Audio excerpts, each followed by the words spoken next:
welcome back to the Museum of Cornish Life.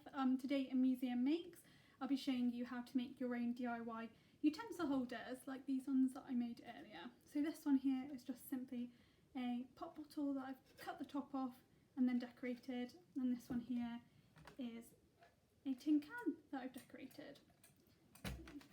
So I'm going to start with the tin. And this one I've decided that I'm going to paint flowers onto because I think it's really effective. So I've just got some paint here. I've chosen acrylic paint because that's just what I had at home, but any paint will do. So I'm just going to paint some simple flowers on, really easy.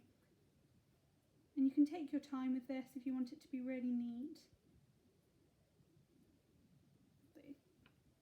And then just some little petals.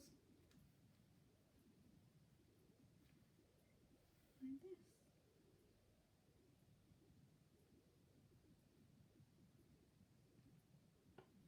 It's just really simple and easy but really effective. It gives this nice rustic effect. So you can do that all over the can, and then if you want to you can just fill the gaps in green or just leave it with the can bare. It's really up to you what you like to do. There we go. Lovely. So once that's dried, you can then go on to decorate it further. But I'm going to show you another way of decorating your recycling as well. So this one here is a washing up bottle that I've just cut the top off as well. And I'm going to decoupage this one with newspaper.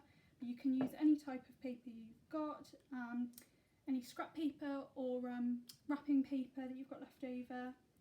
So simply take some PVA glue on a paintbrush and you just paint a little bit on, and this one's a little bit sticky because it's had a label on it, so that kind of helps it stick as well. So I've put some PVA glue on, and then you just take your paper, so I've got cut up newspaper that I've already cut up, and you just press it on and then just cover it with a bit more PVA glue to make sure it's all nice and stuck. And then you just cover the whole bottle with your paper and then leave it to dry for a couple of hours. So once everything's dried, so this one here is a dried newspaper that I've covered the bottle with, you can go on to decorate it with anything you like. So I've just written utensils on the front in some permanent marker, and then used just crayons and felt tip pens just to decorate around the outside of it, and it's really effective and sweet. And then this one here, I used again some newspaper and I just cut the letters out and stuck them on with PVA glue again. So there are your utensil holders. They're really nice to use up some of your recycling at home and just to use anything you've got in the house, so they're really easy, fast and simple. I hope you enjoy making them, and on Wednesday don't forget to join us at 4 o'clock for our kitchen tour as well. Thanks very much.